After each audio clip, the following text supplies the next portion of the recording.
We live in a world that worships control. Control your time. Control your emotions. Control your outcomes. We're told that if we don't grab the reins of life, it will run wild. But here's the paradox. The tighter we grip, the more things slip through our fingers. Like sand in a clenched fist, our attempts to control often destroy the very peace we seek. There's a quiet kind of suffering that comes from trying to bend life to your will. It's the strain behind the smile, the tension beneath the surface. Control gives us the illusion of safety, but it's a mask, and behind it, we are terrified of surrender. Because to let go feels like dying. But what if that death is freedom? Lao Tzu once wrote, "By letting it go, it all gets done." That line haunts me, because it runs counter to everything we've been taught. We believe progress is earned by force. That peace is a reward for perfecting the variables. But maybe peace was never something we had to fight for. Maybe it arrives when we stop fighting. Think about the most peaceful moments of your life. They weren't always planned. They weren't forced. They just were. A conversation that flowed. A sunset you didn't expect. A breath you finally remembered to take. That's not control. That's surrender. Control is rooted in fear. Fear of loss. Fear of pain. Fear of the unknown. And fear, when left unchecked, builds prisons. Prisons of perfectionism, overthinking, micromanagement, emotional avoidance. We build walls, call it strength. But really, it's fear in disguise. And it's exhausting. We try to control relationships, make people act the way we want, say the right things, love us the right way. But people aren't puzzles. They're poems. And poems don't need to be solved. They need to be read with presence and mystery. Letting go of control in love means finally seeing someone for who they are, not who we wish they were. The first step toward change is awareness. The second is acceptance, wrote Nathaniel Branden. Awareness without acceptance still clings. Acceptance is the soft exhale that says, even if I can't fix this, I can live through it. There is strength in surrender that control will never touch. Some will hear this and think surrender means giving up, that letting go is weak, but surrender isn't passive. It's deeply active. It's choosing presence over panic, humility over ego, trust over force. Letting go isn't about apathy. It's about aligning with reality. It's a decision to live, not just survive. We try to control the future by predicting it. We try to control our identity by curating it. We try to control our emotions by denying them. But all of these strategies fracture us. They keep us spinning, and when life inevitably veers off script, we break down, because we never practiced release, only resistance. Buddhism teaches the principle of non-attachment. Not detachment, but non-attachment. It doesn't mean you care less. It means you stop gripping outcomes. You let things breathe. You love without trying to own. You show up fully, then you step back. Let it go becomes more than advice. It becomes a way of being. How much of your anxiety comes from needing things to go a certain way? How much of your stress is fueled by your refusal to flow with change? And how much peace waits on the other side of saying, even if I don't like this, I can still trust it? Marcus Aurelius said, "You have power over your mind, not outside events. Realize this, and you will find strength." That is not a call to control life. It's a call to master your response. To shift the battlefield from the world to your inner terrain. Control the impulse to control, and you begin to change everything. Imagine waking up tomorrow and releasing the need to control how people see you, what they say, what they think. Imagine releasing the grip on your schedule, your future, your fears. How much lighter would you feel? This isn't about neglect. It's about clarity.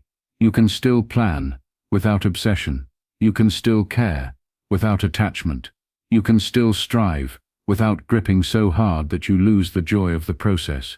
Letting go is an art, and like all art, it gets better with practice. Your worth doesn't depend on control. Never did. Let go of the lie that says your value is tied to your outcomes, that life must obey your blueprints, that emotions must be edited. There is a deeper you, waiting under all that tension, and they've been whispering this truth for years. You don't need to hold so tightly anymore. Control creates tension. Letting go creates space. And in that space, life has room to surprise you again. Maybe the miracle you're waiting for is on the other side of release. Author and teacher Tara Brach calls this the sacred art of surrender. She writes, "The boundary to what we can accept is the boundary to our freedom." So what if your next breakthrough isn't in doing more, but in holding less? Let go of the narrative. Let go of the mask. Let go of the outcome. Your grip isn't saving you. It's suffocating you. And freedom, real freedom, comes not when you control the storm, but when you stop fearing it. Control doesn't just show up in the big decisions. It sneaks into the small things. The way you rehearse conversations in your head. The way you double-check texts before sending. The way you scan people's faces for approval. Little habits of managing outcomes. Each one feels harmless. But together, they form a cage. The tighter you squeeze, the less you have, said Thomas Merton. The more we try to manipulate love, success, peace, the more we turn them into objects, not experiences. And experiences can't be controlled. They can only be lived. Ask yourself, what am I gripping so tightly that it's starting to slip away? Sometimes it's the relationship you overanalyze, the career you micromanage, the self-image you curate. Sometimes it's the person you wish you could save, but the cost of control is connection, and the price is paid in intimacy, trust, freedom. Letting go doesn't mean you stop caring. It means you care differently, with openness, with respect, with humility. It's the difference between holding someone's hand and holding their wrist. One is love, the other is fear pretending to be love. How much of what you call control is really fear in disguise?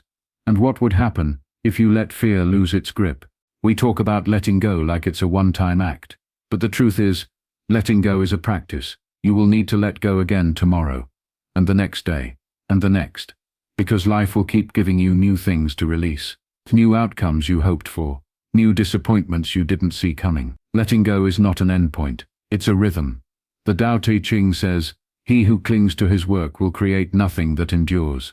What are you clinging to so tightly that it's stopping you from creating? Sometimes the art happens in the looseness. The beauty arrives in the imperfection. The growth blooms in the cracks. Control tries to hold everything together. Surrender lets what needs to fall, and what remains is true. There is a deeper safety waiting for you. A safety not dependent on predictability, but on adaptability. A safety that says, I can survive this, even if it doesn't go how I planned. And that safety is the beginning of real peace.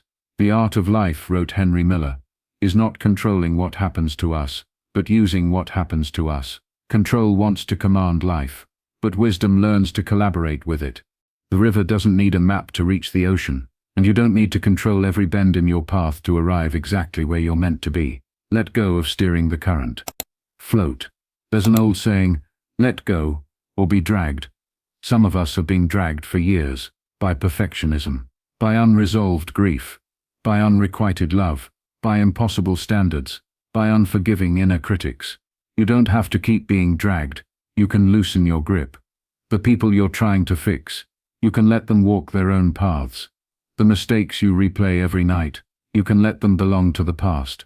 The future you try to force into shape, you can let it unfold. And when you finally let go, your hands are free to receive again. That's the secret no one tells you. Letting go isn't losing. It's making room. Room for peace. Room for newness. Room for surprise. Control is constriction. Surrender is expansion. It will feel uncomfortable. It will feel unfamiliar. It might even feel unsafe at first. But slowly, with practice, letting go starts to feel like breathing again. Like coming home to yourself. So here's the quiet invitation. Loosen your jaw. Lower your shoulders. Soften your hands. Release. Not because everything will work out the way you want, but because clenching won't change it anyway.